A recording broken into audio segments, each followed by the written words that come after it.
तरफा जो है कांग्रेस पार्टी को मिली। इसमें कई ऐसे लोग भी रहे जिन्होंने पहली मर्तबा कांग्रेस पार्टी के सिंबल पर वोट किया।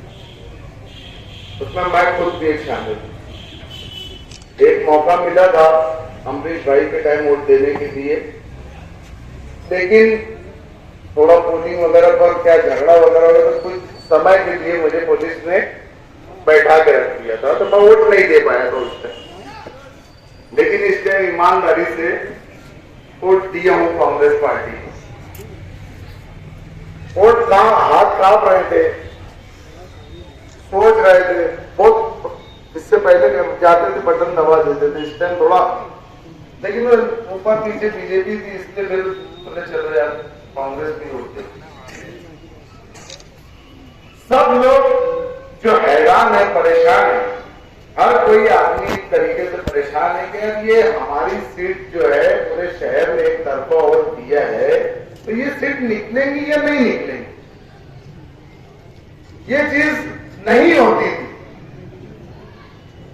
शायद इस मीटिंग के अंदर डॉक्टर साहब और मुकर्रीम ये बात दावे के साथ बोल देते थे कि यार भाई हमने जिस उम्मीदवार के लिए काम किया है, जिस उम्मीदवार के लिए वोट दी है, वो उम्मीदवार निकल जाएगा इतनी इतनी वोटों से अगर ये बीजेपी का एजेंट और बीजेपी वालों का भतीजा आसिफ शेख रशीद 40,000 वोट नहीं काटता था। इन्होंने बीजेपी से पूरी बात कर प्लानिंग के साथ बैठ के इन्होंने इनकी जाति दुश्मनी नहीं निकाली, बीजेपी के बोलने के ऊपर इन्होंने 40,000 मुसलमानों की वोट कट, तकरीबन 15% 20% होती इन्होंने कट की।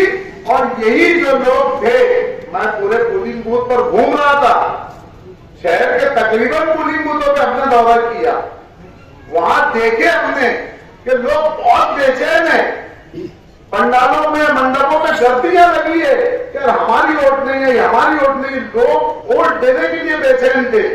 तो ये जो 40,000 वोट है, इसी में कुछ ना कुछ फैसला होगा जो इन्होंने बीजेपी के साथ रह के पूरी रिश्तेदारी वफादारी निभाई है, इसमें ही कुछ भी फैसला होगा। अगर सीट गिरेगी तो यही वोटों की वजह से जो वोट कट गई है मुसलमानों की, इन वजह से सीट गिरेगी, और अगर आई होती तो इन्हीं वजह से सीट आई होती। ये एक बहुत बड़ी साजिश उन्होंने बीजेपी के साथ बैठ के की है, और बाकायदा उनका ऑन रिकॉर्ड है, मैं बोल रहा हूं ऐसा नहीं है। उन्होंने बाकायदा बाइट दी है कि मैंने 35,000 वोट अभी तक कटवा दिया हूं। जैसे कि डॉक्टर साहब ने बोले कि शहरियान तो समझ क्या रहे, तो शहरियान को भी इस ताल्लुक से सोचने समझने और गौर करने की फिक्र है। लम्हाए स्टैंड कि कौन हमारा दुश्मन है, ये अलायंस है, सब है, पार्टी है उनकी, राष्ट्रवादी पार्टी है, पुंगानी वाली पार्टी है, उसके बाद भी ये उस उम्मीदवार पे काम नहीं कर रहे। तो क्यों नहीं कर रहे? उसकी वजह यह है कि इनके सारे चचा जो इनके वालिद मोहतरम के स्वयं एमएलए थे, मिनिस्टर थे, तो ये उनको चचा चचा चचा चचा बोलकर चलते थे। और भिट्टू चौक के जलसे में इन्होंने कहा था कि मैं एकनाथ राव खड़से तो मेरे चचा है, सत्तार सेठ तो मेरे चचा है, अशोक राव चौहान तो मेरे चचा है। तो ये सारे चचा बीजेपी में शामिल हो गए, भतीजा मजबूर हो गया, क्योंकि मुसलमानों की इतनी वोट है, कहीं ना कहीं कनखड़ी में आवाज आ गई। तो ये सारी चीज, तो ये जो डर और थोड़ा बहुत उनके अंदर रहा, अब इसको पूरी तरीके से फसाना है।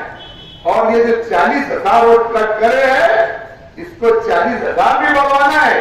और जो नौजवानों की वोट है उसको भी बढ़वाना है ताकि 40 से अब 1 लाख हो जाए और ये ऐसे बीजेपी के एजेंट लोगों का पर्दाफाश होना चाहिए।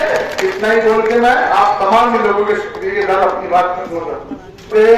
डॉक्टर खालिद साहब के ऑफिस पर वोट पड़ाने का काम शुरू किया जाएगा और अब्दुल रहमान मेंबर की ऑफिस से। तो आप जिन लोगों की वोट कटी है वो डॉक्यूमेंट्स के साथ आइए, अपनी जिम्मेदारी है। हमारे तमाम हुकूक छीन लिए बीजेपी गवर्नमेंट ने, सिर्फ यही एक हुकूक बचा है हमारे पास, सब हुकूक छीन लिए हमसे, सिर्फ वोट देने का हुकूक बचा है। इसमें बेदार हो जाओ ताकि आगे हम इनका जवाब, बीजेपी के एजेंडों का जवाब इनको मुंह तोड़ ताकतों से दे सके। अल्लाह हाफिज़।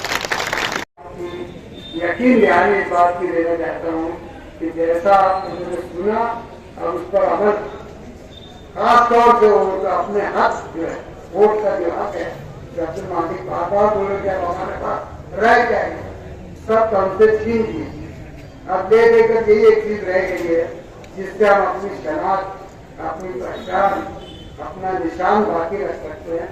इसके लिए आप तमाम लोग यहाँ से जाने के बाद अपने अपने घरों से जाकर देखिए किसकी उठाई किसकी नहीं आई। तो जहाँ जहाँ अपने सेंटर बताए हैं वहाँ पर आकर अपने वोटर को बताइए। और आने वाले दिनों में बहुत सारे इलेक्शन आएंगे, असेंबली आएंगी, कॉर्पोरेशन के इलेक्शन आएंगे, वहाँ पर अपने को अपना हक देना है, अपना हक बचाना है। इसलिए आप इस पर गौर करें और इसको बिगड़ से अपनी काळजी के साथ जाकर अपने वोटें करवाएं। और मैं जितने छुट्टी के साथ मैं अपने बात खत्म करता हूँ और जैसा कि ऐलान हुआ है आप तमाम लोग जैन होंगे।